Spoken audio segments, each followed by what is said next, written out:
بچہ آ گیا، یتیم بچہ. اس نے آ کے عرض کی حضور 3 گھر میں افراد ہیں، میں، میری بہن اور میری بیوہ ماں. والد حضور چلے گئے اور آج نہ 3 دن ہو گئے روٹی کوئی نہیں کھائی. میں اس منظر کو بھی جانتا ہوں کہ جب یتیم گھر میں اکٹھے بیٹھے ہوتے ہیں اور پتہ ہوتا ہے ان کو کہ ہماری اماں کے پاس آج پیسے کوئی نہیں اور گھر میں روٹی بھی کوئی نہیں، تو پھر ان کو بھوک ہی نہیں لگتی. ہاں نہیں لگتی. اماں پوچھتی ہے پتر روٹی کھانی ہے؟ نہیں میں تو سویرے جو کھایا تھا وہ ہضم ہی نہیں ہوا. اماں جی شاہی کوئی نہیں. یہ پردے اس طرح کر کے بچائے جاتے ہیں. ایک دوسرے کو تسلیاں دینا، ایک دوسرے سے پیار کا بڑھ جانا، ایک دوسرے کے لیے جذبات اور طرح کے بن جانا حکمت الہی کے تقاضے ہوتے ہیں. یا رسول اللہ صلی اللہ تعالی علیہ وسلم بیوہ ماں ہے، یتیم بہن ہے، 3 دن سے کھایا کچھ نہیں. قربان جائیں وہ گھر جہاں سے کائنات کھاتی ہے ساری. حضور نے فرمایا بلال جا کے ساری ازواج مطہرات سے پوچھ گھر میں کیا ہے. حضرت بلال کہتے ہیں میں سارے گھاری پوچھ آیا، ٹٹول آیا، ٹوٹل 21 کھجوریں نکلی. یہ 2 جہاں کے شاہ ہیں اور پاس کچھ رکھتے نہیں. 2 جہاں کی نعمتیں ہیں، ان کے خالی ہاتھ میں حضور کے سارے گھر کو میں ڈھونڈ 21 کھجوریں نکلی تو لا کے میں نے پیش کر دی، تو حضور نے ڈائریکٹ اس کو نہیں دی، نبی پاک نے اپنے ہاتھ پہ رکھ لی. اور کہتے ہیں پھر حضور نے نا اپنا منہ مبارک قریب کیا کھجوروں کے. صحابہ خود فرماتے ہیں کہ یہ جو حضور نے منہ مبارک قریب کیا ہے نا تو نبی پاک برکت کی دعا کر رہے تھے. 21 کھجوروں پہ برکت کی دعا ہوئی. حضور نے اس بچے کو بلایا، تھپکی دی، فرمایا لے جا 7 تیری 7 تیری بہن کی. انہیں معمولی نہ سمجھنا ہو تو حضرت بلال کہتے ہیں حضور 3 بھی دے دینا کبھی تو 30 سال ختم ہی نہیں ہوتی. 30 سال گزر جاتے ہیں، نکالتے رہو کھاتے رہو، ختم ہی نہیں ہوتی. حضور نے فرمایا 7 تیری، 7 تیری بہن کی، 7 تیری والدہ کی. اور 7 حضور نے اور بھی تلقین فرمایا ایک سویرے کھایا کرنا، ایک شام کو کھایا کرنا. یہ لے جا. حضرت سیدنا بلال حبشی کہتے ہیں رضی اللہ تعالیٰ عنہ کہ بچہ لے کے جب باہر نکلا تو حضرت سیدنا معاذ ابن جبل دوڑ کے گئے اور جا کے بچے کے سر پہ شفقت سے ہاتھ پھیرا. کا فکر نہ کرنا، رب کریم تجھے بہترین سرپرست عطا کرے گا. پتر پریشان نہ ہونا، اللہ تیری مدد کرے گا. صرف حوصلہ دیا، سر پہ دست شفقت پھیرا. بچہ چلا گیا تو حضور نے فرمایا معاذ ادھر آؤ نا ذرا. یا رسول اللہ حکم ہو. فرمایا کس چیز نے تمہیں اٹھایا بچے کے سر پہ ہاتھ رکھنے کے لیے؟ کس نے تمہیں کہا؟ کس چیز نے تمہیں اٹھایا جو تم بچے تک پہنچ گئے؟ عرض کی یا رسول اللہ وہ جو میرے دل میں اللہ نے یتیم کے لیے رحمت رکھی ہے نا، اس نے مجھے اٹھایا تھا اور میں نے جا کے اس کے سر پہ دست شفقت پھیرا. تو حضور فرمانے لگے سن پھر، جو کسی یتیم کے سر پہ خالی ہاتھ بھی پھیر دے، جتنے بال اس کے ہاتھ کے نیچے آئیں گے نا رب اتنی خطائیں معاف کرے گا، اتنی نیکیاں دے گا، اتنے درجے اس کو بلند کر دے گا.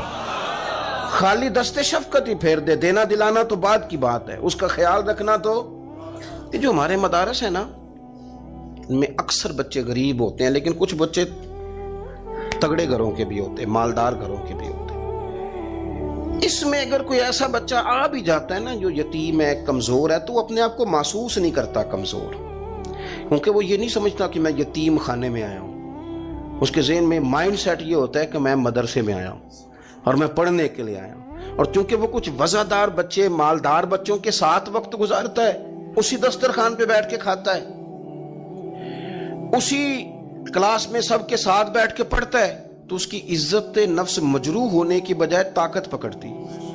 وہ برابری کی سطح پہ جب آتا ہے تو اسے محسوس ہوتا ہے کہ مجھے عزت دی جا رہی. اس لیے مدارس اسلامیہ میری نظر سب سے مضبوط جگہ ہیں جہاں مساکین کی، یتیموں کی، غریبوں کی صحیح معنوں میں کفالت بھی ہوتی ہے، تعلیم بھی ہوتی ہے، عزت بھی ہوتی ہے، تربیت بھی ہوتی ہے. میرے رسول کریم علیہ السلام بڑے انہماک کے ساتھ، بڑے توجہ کے ساتھ. اچھا ایک کام اور ہوتا ہے ہمارے ہاں، وہ کیا ہے؟ اگر کوئی یتیم مال چھوڑ گیا نا اس کا باپ، تو پھر تو بارے نہیں آ رہے ہیں اس کے. پھر تو اللہ خیر کرے کہ بہت سارے مل جائیں گے کفالت کرنے والے، بہت سارے ملیں گے دھیان رکھنے والے، بڑے سارے ملیں گے توجہ دینے والے. قرآن مجید نے فرما دیا ہے کہ جو یتیم کا مال کھاتا ہے وہ سمجھ لے کہ میں مال نہیں کھا رہا، میں آگ کھا رہا ہوں، آگ کھا رہا ہوں، آگ. سورہ نساء دیکھیے ہمارے ہاں اگر تو وہ مال چھوڑ گیا ہے تو پھر تو بہت سارے رشتہ دار مستقل اس کے محلے میں مکان لینے کو تیار ہو جاتے ہیں، الا ماشاءاللہ۔ پھر تو بڑے سارے ایسے بھی رشتہ دار بن جاتے ہیں جن کو والد کی موجودگی میں کبھی زیارت کا موقع بھی نہیں ملا تھا۔ یہ مال جو یتیم کا ہے اس کی تو زیادہ حفاظت کرنی تھی۔ ہم کئی دفعہ مسئلہ بتاتے ہیں، لوگ فتویٰ بازی شروع کر دیتے ہیں۔ مجھے بلایا گیا کہ ایک صاحب کا انتقال ہو گیا تو ان کا ختم شریف ہے، تو بچے ان کے نابالغ ہیں، تو میں نے کہا کہ آپ اس طرح کریں، ان کے مال میں سے زیادہ پیسے نہ صرف کریں۔ نہیں جی نہیں، بڑے پیسے کمائے ہیں جی، اس نے ساری زندگی باہر نکالی ہے تو لاکھوں کروڑوں کمائے ہیں، تو چھوٹا گوشت پکائیں گے، بکرے کا گوشت پکائیں گے اور ہم ان کا ختم شریف دلائیں گے۔ تو میں نے کہا صاحب آپ رشتہ دار ہیں، ان کے بچوں کے مال کی حفاظت کریں۔ ختم شریف تو اس میں گوشت زیادہ ہونا ضروری نہیں، اس میں تو درد سے دعا کرنا ضروری ہے، اس میں تو تلاوت قرآن پاک کے سال ثواب میں ضروری ہے، ذکر اذکار ضروری ہے۔ لیکن کیا کیا جاتا ہے کہ بے دریغ مال ان کا اگر ہو تو، ایک حدیث پاک ہے بخاری مسلم میں، بڑے غور سے سنیے گا اور اس کے اندر جتنے پہلو ہیں ان پر پوری توجہ دیجئے گا کہ کہیں ہم ادھر آ تو نہیں گئے۔ رسول پاک صلی اللہ علیہ وسلم نا ہمارے لیے سب سے بڑے حکیم ہیں، سب سے زیادہ حکمت حضور نے ہمیں بتلائی ہے کہ اس رستے چلو گے تو بچو گے، اس رستے جاؤ گے تو ہلاک ہو جاؤ گے۔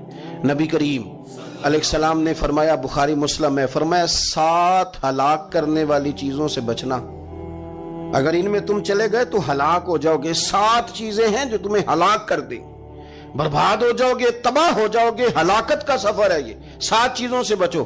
یا رسول اللہ صلی اللہ علیہ وسلم وہ کون کون سی؟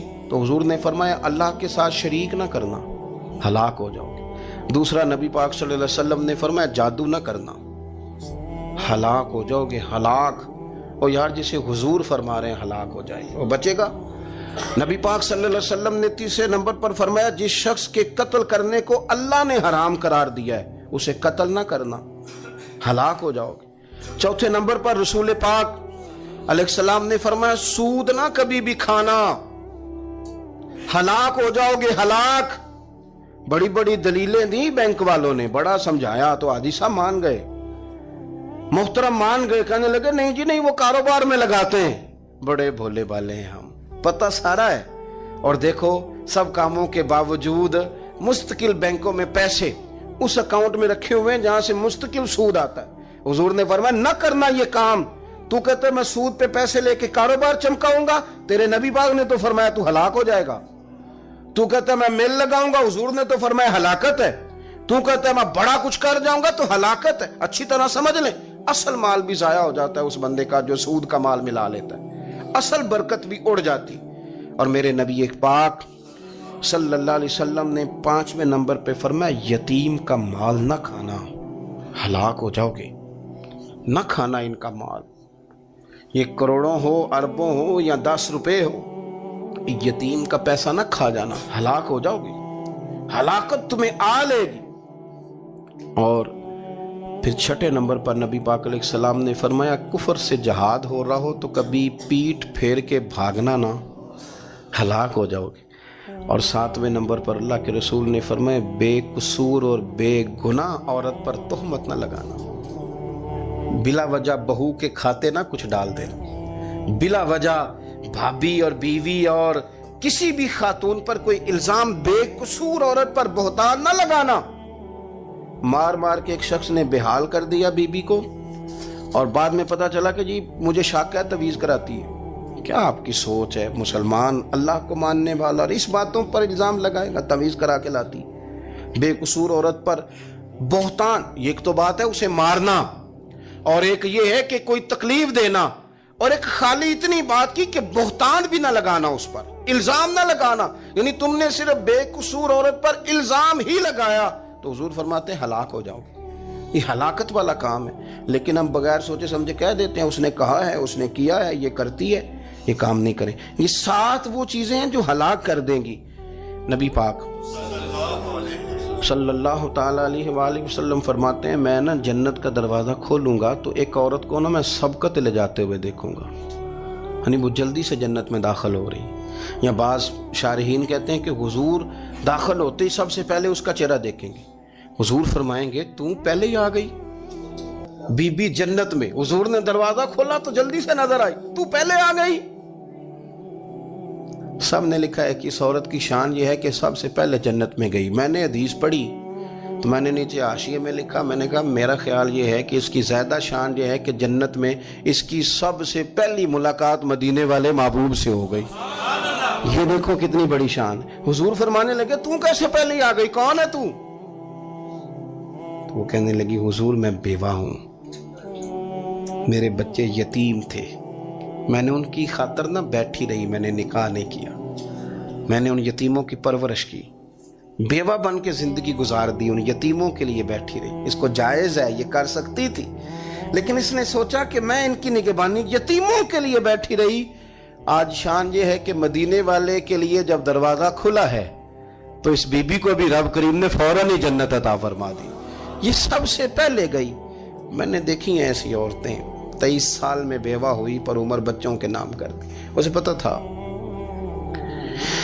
کہ کل کو جب یہ بڑے ہوں گے تو یہ اپنے کمرے کا دروازہ بند کر لیں گے، یہ نہیں پوچھیں گے کہ اماں سوئی ہے کہ جاگ رہی ہے، ان کا آنا جانا الگ سے ہو جائے گا، ان کے تعلقات اپنے ہو جائیں گے، پر یہ بیٹھی رہی۔ اس نے بچوں کو وقت دیا تو بچے تو کیا اس کو صلہ دیتے تھے، رب نے یہ صلہ دیا ہے کہ سب سے پہلے اسے جنت میں داخلہ عطا فرمایا۔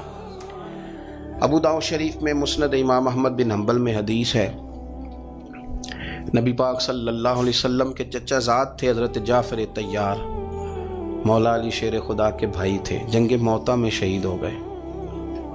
وہاں سے کوئی خبر لے کے نہیں آیا، لیکن رب خبریں دیتا ہے نا اپنے حبیب کو، اللہ غیب کے خزانوں کی کنجیاں دیتا ہے اپنے محبوب کو۔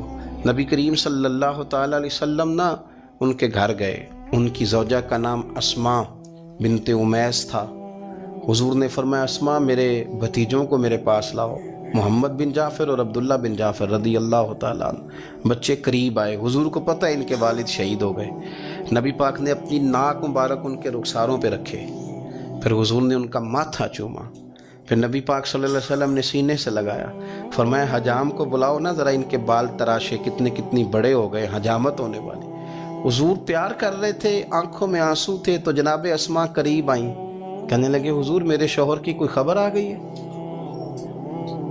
تو نبی پاک صلی اللہ تعالیٰ علیہ وسلم نے گردن مبارک اٹھائی تو آنکھوں میں آنسو تھے، فرمایا رب نے میرے بھائی کو شہادت کا درجہ عطا کیا ہے، فرمایا کوئی آہو بقا نہ کرنا میرے بھائی پر، اللہ نے اسے شہادت کا درجہ دیا ہے۔ حضرت جعفر طیار کے گھر والوں کے لیے حضور نے صحابہ کو حکم دیا کہ یہ غم میں ہیں، ان کے لیے کھانے پکا کے لاؤ۔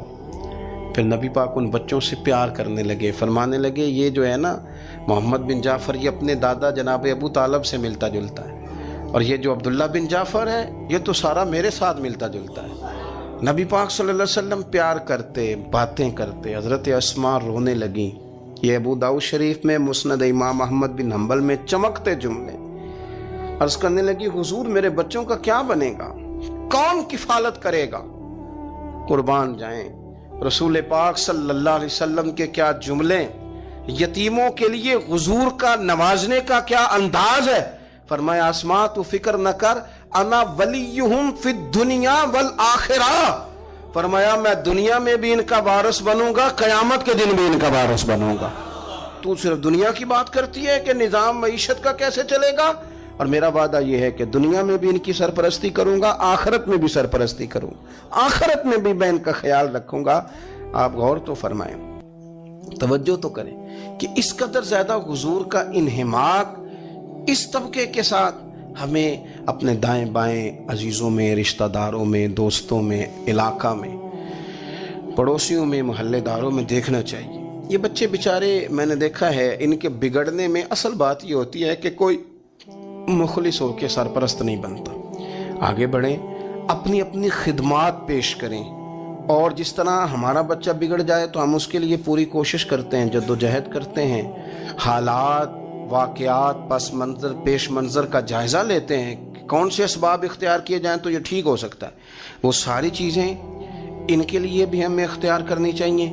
اور یہ بچے اگر احساس ذمہ داری پکڑ جائیں، جو وارث سے محروم ہو جاتے ہیں، یہ اگر احساس ذمہ داری پکڑ جائیں تو پھر یہ قوموں کی قیادت کرتے ہیں، پھر یہ بہت بڑے جانباز ثابت ہوتے ہیں، پھر یہ اپنے گھر گھرانے کا نہیں، یہ ملتوں کے، قوموں کے لیے مشعل راہ بنتے ہیں۔ لیکن شرط یہ ہے کہ ہم ان کے لیے اپنے دلوں کو کشادہ کریں، سینوں کو وسیع کریں۔ غریبوں کا بھی دل نہیں کرتا غریبوں سے دوستی کرنے کو، وہ بھی کسی تگڑے بندے سے۔ غریب 3-4 غریب مل کے ایک غریب کی مدد کرنے شروع کرے نا تھوڑی تھوڑی، تو ہمیں وزیروں، مشیروں، ایم پی، ایم این اے کی ضرورت ہی نہ رہے۔ امام حسین گزر رہے تھے، امام زین العابدین فرماتے ہیں کچھ لوگ زمین پہ بیٹھ کے روٹی کھا رہے تھے، تو انہوں نے امام صاحب سے کہا حضور آ جائیں، تو امام صاحب گھوڑے سے اترے، زمین پہ بیٹھ گئے، اور جب ان کے ساتھ روٹی کھائی تھوڑی سی، امام علی مقام اٹھنے لگے تو کہنے لگے حضور اور کھائیں، فرمانے لگے قسم بخدا ابھی کھا کے آیا تھا، اور کبھی روٹی کھا کے میں نے فوری طور پہ دوبارہ نہیں کھایا، بیٹھ اس لیے گیا ہوں کہ تمہارا دل نہ ٹوٹ جائے، دل بدستاور کے حج اکبر است۔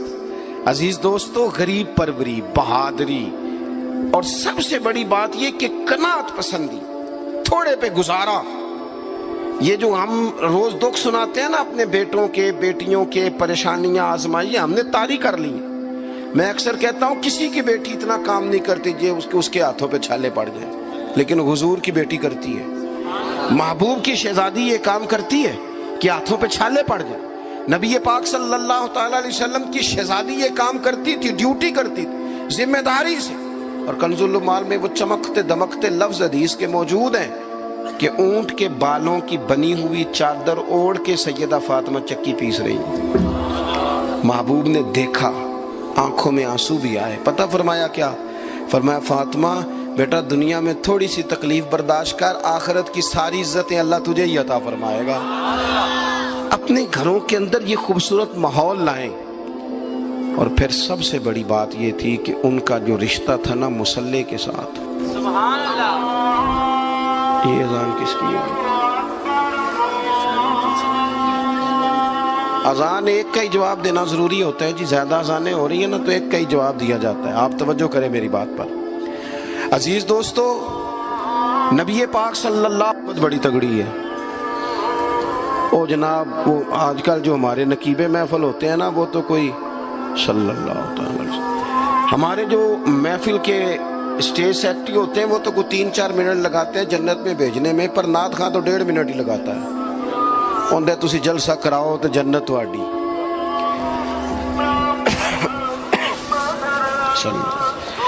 یاد رکھیں کہ نسبت کی مضبوطی ایک بڑی عظمت ہے، اللہ والوں کی نسبت بڑی چیز ہے، اور خدا دے یہ دولت تو یہ بڑی چیز ہے، یہ بڑی چیز ہے۔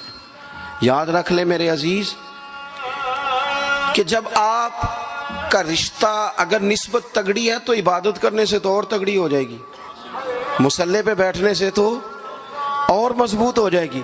آپ نبی پاک علیہ السلام کے گھرانے کا ترک دیکھیں تو وہ عبادت سے بڑا ان لوگوں کا شغف ہے، اللہ اللہ کرنے سے بڑا ذوق ہے۔ ہم نا پہلے بھی کمزوریاں کافی تھی، پر جب سے موبائل آیا نا، یہ موبائل تسبیح کی جگہ پہ آیا ہے، ہاتھوں میں تسبیح ہوتی تھی جہاں موبائل آئے۔ مصلی کی عبادت، ریاضت کمزور کر لی ہم نے۔ رسول پاک صلی اللہ علیہ وسلم کا اپنا طریقہ یہ تھا کہ حضرت عائشہ صدیقہ رضی اللہ تعالیٰ عنہ فرماتی ہیں کہ حضور نے ساری رات نماز پڑھی اور قدم شریف میں ورم آ گیا۔ کبھی آیا ہمارے پیروں میں ورم عبادت کر کے؟ ساری رات نماز پڑھی، قدمین شریفین میں ورم آ گیا، اور جب قدموں میں ورم آ گیا نا تو فرماتی ہیں میں نے عرض کی یا رسول اللہ آپ کے تو صدقے اللہ اگلے پچھلوں کے گناہ معاف کرے گا، اور آپ اس قدر زیادہ آہوزاری کرتے ہیں۔ تو نبی پاک علیہ السلام نے فرمایا عائشہ تم نے کہا ہے نا اللہ میرے اوپر بڑا مہربان ہے، اللہ بڑا کریم ہے، اس نے مجھے رسولوں کا امام بنایا ہے، اپنا محبوب بنایا، تم ہی کہہ رہی ہو نا یا رسول اللہ؟ ہاں۔ تو فرمایا پھر میں اپنے رب کا شکر گزار بندہ نہ بنوں؟ حضور کثرت سے عبادت کرتے، سیدہ فاطمہ رات کو زیادہ وقت مصلی پہ گزارتی، حضرت امام حسن اور حسین لمبی عبادت کرتے۔ 9-10 محرم کی درمیانی رات تھی، عمر بن سعد امام علی مقام کے پاس آیا، آ کے کہنے لگا حسین 2 ہی باتیں ہیں، یا جنگ کریں گے یا آپ بیعت کریں گے۔ تو امام حسین فرمانے لگے اس طرح کرو، ایک رات کی مہلت دو، صبح بتاؤں گا۔ امام صاحب نے اسے کہا، وہ چلا گیا۔ حضرت عباس بن علی، یہ حضرت علی کے صاحبزادے ہیں، میدان کربلا میں حضرت مولا علی کے 4 اور بیٹے بھی شہید ہوئے، ایک حضرت عباس، ایک حضرت ابو بکر بن علی، ایک حضرت عمر بن علی، ایک حضرت عثمان بن علی۔ یہ نام دیکھو کیسے شاندار ہے، اور یہ نام حضرت علی نے نام رکھے اپنے یاروں کے نام پہ، ہم نام رکھے۔ خلفائے ثلاثہ سے عقیدت بتاتی ہے ان کی کتنی تھی۔ تو حضرت عباس رضی اللہ تعالیٰ عنہ نے آ کے سیدنا امام حسین کی خدمت میں عرض کی، حضور آپ نے جو فیصلہ کرنا ہے نا سویرے، مجھے ابھی پتہ ہے، آپ نے بیعت تو کرنی نہیں، ہونی تو جنگ ہے۔ تو یا رسول اللہ صلی اللہ علیہ وسلم، اے امام علی مقام رضی اللہ تعالیٰ عنہ، آپ نے رات کی مہلت کیوں لی؟ یہ عجیب لوگ ہیں، پتہ نہیں کیا سوچیں گے، مہلت لینے کی کیا ضرورت تھی؟ کہ میری بات یاد رکھنا جو عرض کر رہا ہوں۔ امام حسین فرمانے لگے، عباس تیرا کیا خیال ہے، سوچنے کے لیے ٹائم لیا ہے تو حضور پھر کس لیے لیا ہے؟ تو کیا جملے ہیں امام حسین کے۔ فرمانے لگے، عباس تجھے پتہ ہے نا مجھے سجدوں سے بڑا پیار ہے،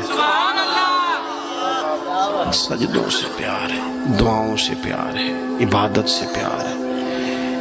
میرا دل کرتا ہے ایک رات رہ گئی ہے میں رج رج کے سجدے کروں، اپنے مالک کے حضور اپنی پیشانی رکھوں، خوب دعائیں مانگوں۔ تو ان کا تو عبادت سے اتنا شغف تھا۔ آخری بات سنیں، یزید تو ظاہری طور پر کلمہ بھی پڑھتا تھا، سارے کام کرتا تھا، امام حسین کیوں نکلے اس کے خلاف؟ اس لیے کہ فاسق و فاجر تھا، شرابی بدکار تھا۔ صحیح بتانا، صحیح۔ اس بندے کی جیب میں خود ڈھیر سارے گندے گانے ہوں، وہ امام حسین کے نام کی ایک دیگ پکا لے تو امام حسین خوش ہو جائیں گے؟ جو وہاں لڑکیوں کے اسکول کالج کے سامنے روز کھڑا ہو، وہ کہے کہ میں نے 6 نعرے پورے لگائے امام حسین کے نام کے، تو امام حسین خوش ہو جائیں گے؟ امام حسین کی کاز کیا ہے؟ وہ کہتے ہیں کہ ایسے لوگ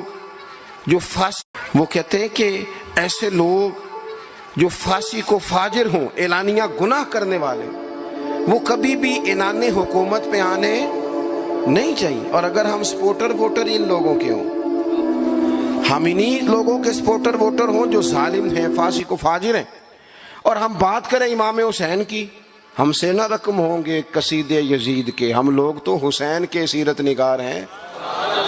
دورنگی چھوڑ کے یک رنگ ہو جا، سراسر موم ہو جا یا سنگ ہو جا، آپ کبھی کسی ظالم کے سپورٹر نہ بنے، کبھی بھی۔ آپ کو پتا چل گیا بندہ غلط ہے تو ڈٹنا سیکھیں، کھڑے ہونا سیکھیں۔ وَلَا تَحْسَبَنَّ اللَّهَ غَافِلًا عَمَّا يَعْمَلُ الظَّالِمُونَ، اللہ ظالموں کے کاموں سے بے خبر نہیں ہے۔ کبھی کسی ظالم کی سپورٹ نہ کرے، کبھی بھی۔ میرے نبی پاک علیہ السلام نے فرمایا، جس نے زمین کی ایک بالشت پر ظلم کیا نا، اللہ 7 زمینوں کا طوق بنا کے قیامت کے دن اس کے گلے میں ڈال دے گا۔ کبھی کسی ظالم کے ساتھ کھڑے نہ ہونا، کبھی بھی، ایک منٹ کے لیے۔ وہ ایک دفعہ ایران کا ایک بادشاہ تھا، تو اس نے سوچا کہ میں اپنے بیٹے کو نا گھوڑ سواری سکھا لی ہے، تیر اندازی سکھائی ہے، تو میں نا اسے دین بھی پڑھاؤں۔ اس نے ایک بزرگ عالم کا انتخاب کیا، کہ میرے بیٹے کو آپ نا کتاب و سنت پڑھائیں۔ تو بچہ ایک زمانہ استاد کے پاس کئی سال جاتا رہا۔ جب اس کی تعلیم مکمل ہو گئی نا، تو ایک دن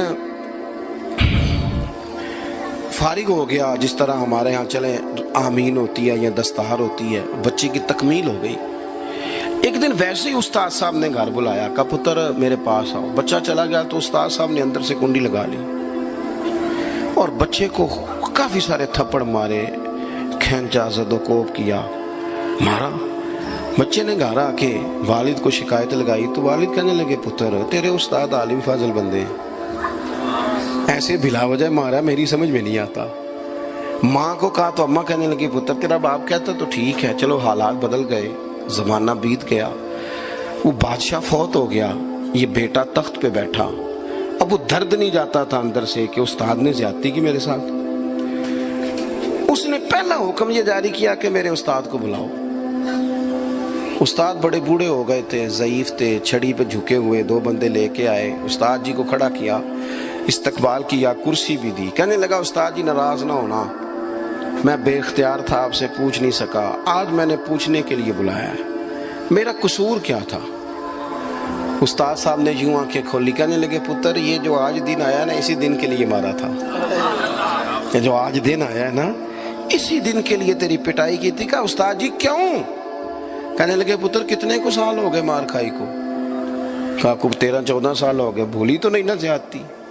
کہا جی بھولی نہیں۔ فرمانے لگے اس لیے تجھے مارا تھا کہ ایک نہ ایک دن تو نے باپ کی جگہ پہ بیٹھنا ہے، پتر خیال رکھنا اگر میں نے تیرے ساتھ کوئی زیادتی کی تھی تجھے 14 سال نہیں بھولی تو بھی کسی کے ساتھ نہ کر بیٹھنا، اسے قیامت تک نہیں بھولے گی، اور ایک عدالت صبح قیامت بھی لگے گی، پھر وہاں جواب دینا ہے، ثم لتسألن یومئذ عن النعیم۔ جو تمہیں اقتدار کی نعمت ملی ہے اس کا خیال رکھنا، اللہ تعالیٰ حساب لے گا۔ غریب آدمی کو قرض کی ضرورت پڑ گئی، 1000 دینار چاہیے۔ میں کہہ چکا ہوں کہ درہم چاندی کا ہوتا تھا، دینار سونے کا، اب 1000 دینار لینا ہے۔ تو جس بندے سے اس نے کہا، اگرچہ وہ نیک بندہ تھا، اس نے کہا یار 1000 دینار دے دو، تو کہنے لگا کوئی گواہ ہے تیرے پاس؟ وہ کہنے لگا غریبوں کا گواہ کون ہوتا ہے؟ ہاں ایک گواہ ہے۔ کہا کون؟ کا میرا رب، وہ تیرے اور میرے بیچ گواہ ہے۔ اس نے کہا کوئی کفیل، اگر تو پیسے نہ دے سکے تو وہ بعد میں دے دے، یا تجھے کچھ ہو جائے تو وہ دے دے۔ اس نے کہا کفیل بھی میرا اللہ ہی ہے، میرے پاس اگر ہے تو رب کریم کا نام ہے، اگر اعتماد کر سکتا ہے تو کر لے۔ بندہ نیک تھا، اس نے کہا رب کے نام پہ، رب کی کفالت پہ، اللہ کو گواہ بنا کے میں تیار ہوں تجھے 1000 دینے کو۔ اس نے 1000 دینار دے دیا، وقت واپسی کا طے ہو گیا، وہ چلا گیا پیسے لے کے۔ اس نے پوری محنت کی کہ میں نے وقت پہ پیسے لوٹانے، پوری محنت بھی کر لی، اللہ نے مدد بھی کر دی، پیسے بھی اس تاریخ کو اسے مل گئے۔ بعض لوگوں کا تو لوٹانے کا دل ہی نہیں نہ ہوتا۔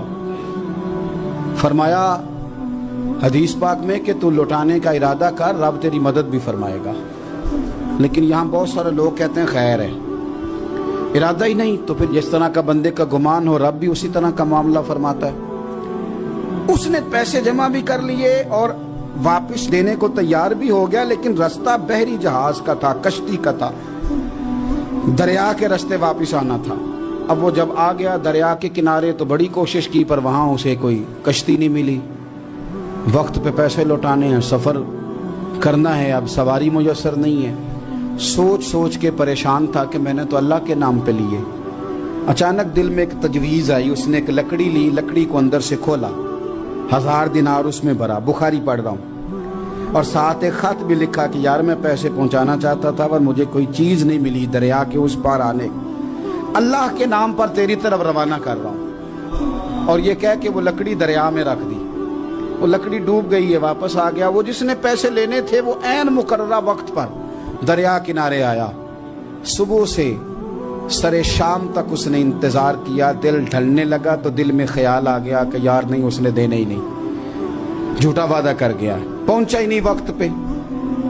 اب جب واپس لوٹنے لگا تو اچانک دریا میں ایک لکڑی تیرتی ہوئی دکھائی دی، کہنے لگا لے جاتا ہوں، شام کو روٹیاں پکانے کے کام آئے گی، ایندھن بنا کے جلا لوں گا، ہنڈیا پک جائے گی۔ لکڑی اٹھا کے جلانے کے لیے گھر لایا، گمان تھا کہ وہ نہیں آیا وعدہ کر کے، اللہ کو کفیل اور وکیل بنا کے اور گواہ بنا کے پھر بھی نہیں آیا۔